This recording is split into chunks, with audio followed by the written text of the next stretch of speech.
Ok, voltamos aqui na sequência do nosso Além da Notícia. Obrigado a tanta gente que está aí participando, mandando mensagem para cá. E nós estamos abordando hoje aqui temas diversos de atualidade neste momento no Brasil. Por exemplo, hoje de manhã o presidente Michel Temer deu uma entrevista à Rádio Tupi, no Rio de Janeiro, e nessa entrevista ele disse que a reforma da Previdência não saiu da pauta política do país. Ele diz apenas que a votação foi adiada por causa da implantação da intervenção federal no estado do Rio de Janeiro.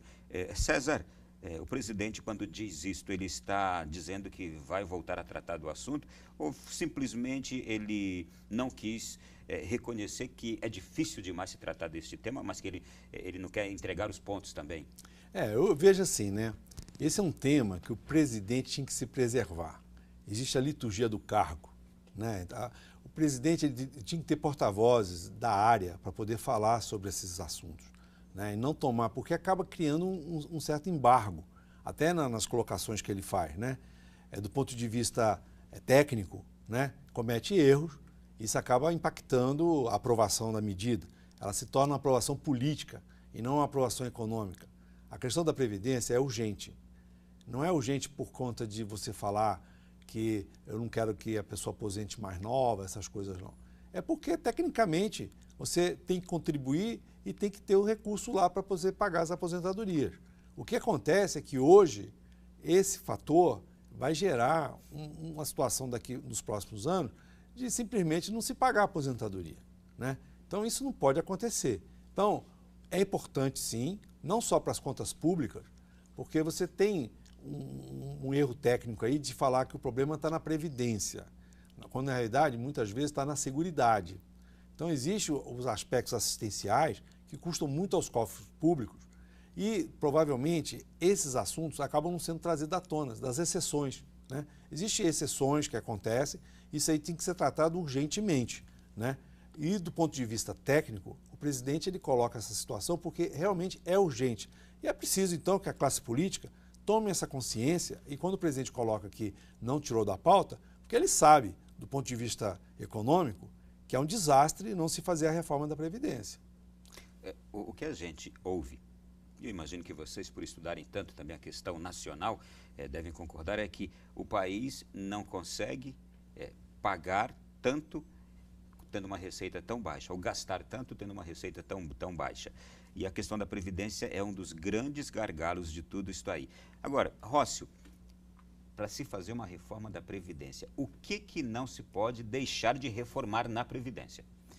Olha, com relação à Previdência, tem que arrecadar mais de quem mais ganha e pagar de forma mais equânime isso daí. A gente sabe que não tem como fazer uma arrecadação, não ter uma receita e uma despesa maior. Há necessidade de fazer essa reforma, há necessidade de redução de aposentadorias milionárias, o equilíbrio de uma aposentadoria com uma pensão também tem que ser revisto, isso daí não pode deixar. Eu vou dar um exemplo aqui, um juiz ganha R$50 mil por mês, ele é casado com uma juíza que também ganha 50 mil por mês, o juiz se aposenta, o cônjuge falece, ele vai receber entre aposentadoria e pensão R$100 mil. Tem que ter um teto máximo. Me parece que o governo não conseguiu convencer os parlamentares em relação a isso daí, a questão de como é que se fala? Acumular pensão e aposentadoria, isso daí tem que ser mais debatido e o debate da Previdência tem que ser levado para a academia, para as associações, para todo mundo que possa dar sua contribuição. Se falava muito em reforma da Previdência, porém o governo não conseguiu convencer as pessoas. O senhor que mora no subúrbio, que não tem acesso à informação de forma mais facilitada, o máximo que ele vê é um telejornal às 23 horas, às 22 horas, e ele não consegue acompanhar essa discussão. Então, deveria aumentar essa discussão para que as pessoas conhecessem um pouco mais e pedir colaboração das pessoas. A reforma da Previdência é necessária e urgente. Ronaldo, você falou aí, a primeira agenda do próximo presidente é com relação à reforma da Previdência.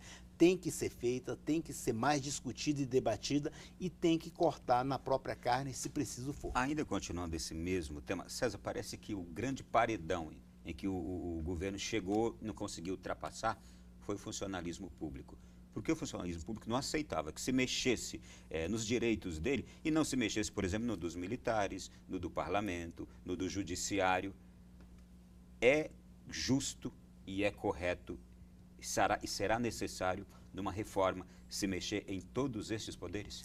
Na verdade, se você for olhar os feudos que se formam para defender os seus direitos, você não anda para frente. Então, eu acho que a Previdência ela tem os seus problemas, as medidas têm que ser tomadas, não do ponto de vista, medidas transitórias, não, porque esse transitório nunca acaba, né? Se transforma em permanente. Mas tem que olhar o que realmente está errado na Previdência, fazer as mudanças logo para as próximas gerações e conversar o passado de uma forma tranquila e que não prejudique as pessoas.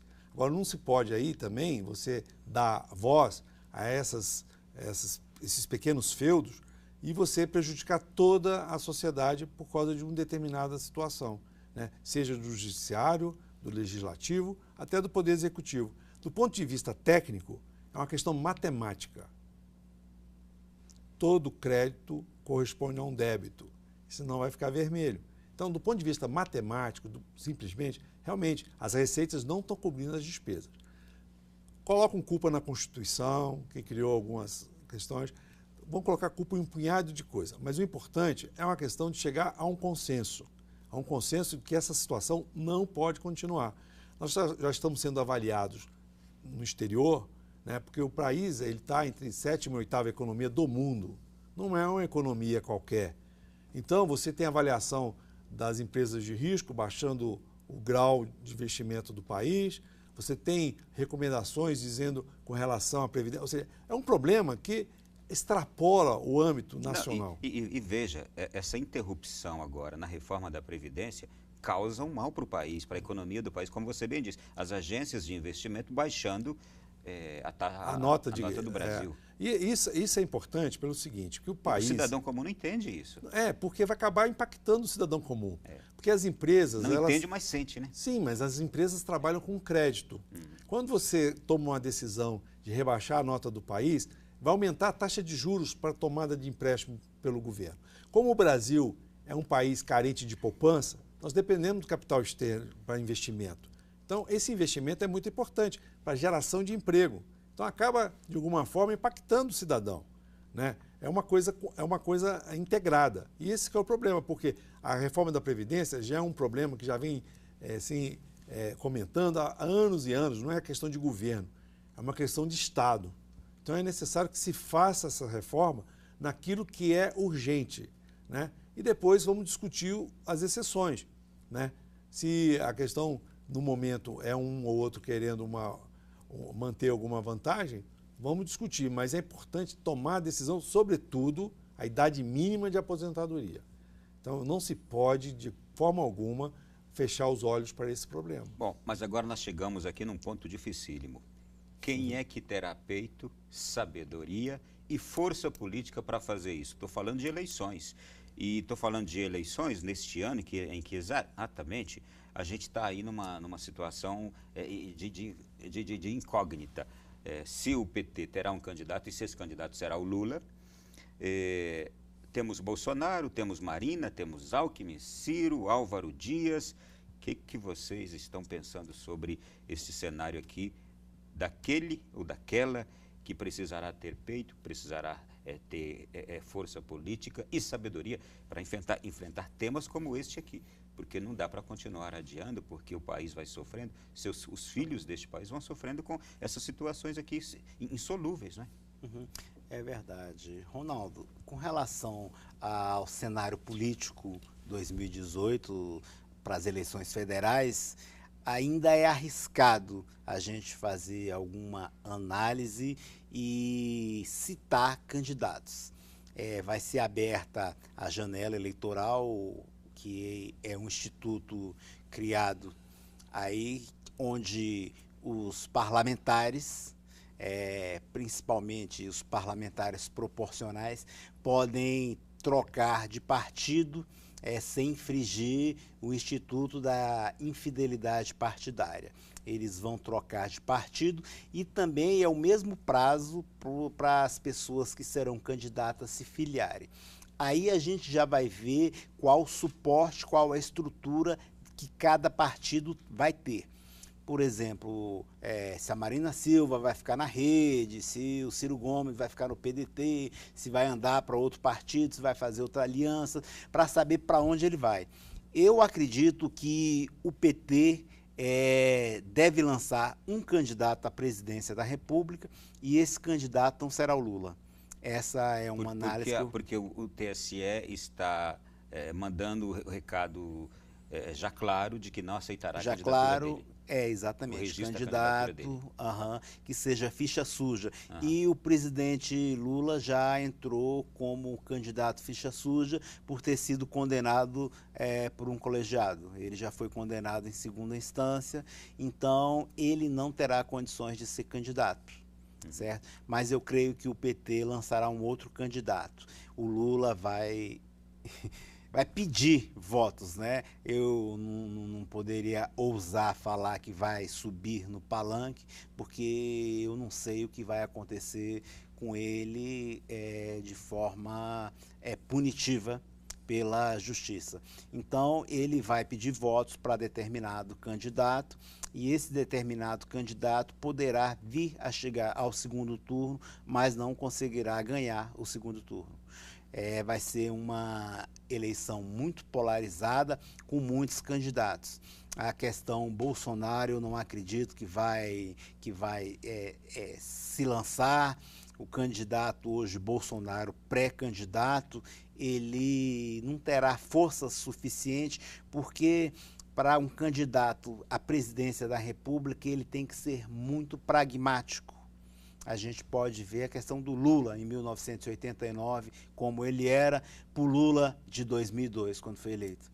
Muito diferente, ele assumiu, inclusive, com o mercado financeiro, que ele iria honrar todos os compromissos naquela carta de intenções, naquele protocolo. E hoje o candidato Bolsonaro, o deputado Bolsonaro, não tem esse comportamento e ele será rifado tal como foi feito com a Rosiana Sarney. Ô César, você também compartilha de alguma? Na verdade, assim, são nomes velhos para problemas novos, né, que eu fico vendo. São as mesmas figuras. Mas o mercado financeiro, ele olha muito assim, deixa como é que está para ver como é que fica. Então, eu vejo assim, você mesmo comentou no início do programa, né? Aquele filetezinho do Temer já lançando a candidatura dele. Eu acho que teremos novidades aí nesse... Porque realmente eu acho que o presidente, apesar da baixa popularidade, ele tem contado com um apoio muito grande da área econômica. Então, os números estão melhorando. E nos próximos meses vocês vão ver. Então, você está dizendo que acredita que o Temer Tem chance. Eu acho que ele já está trabalhando nesse sentido aí. Obviamente, dentro do próprio governo, ele tem que cuidar de algumas pessoas que querem ser candidatas também, né? Então, mas eu vejo... Rodrigo Maia. No caso do próprio ministro da Fazenda. É claro que nós estamos lançando nomes diversos aqui. Então... Mas eu vejo assim, de maneira clara, para o mercado financeiro, a leitura que ele está fazendo é uma leitura de que a coisa vai ficar um pouco dentro da normalidade do ponto de vista histórico. O presidente sempre teve uma força.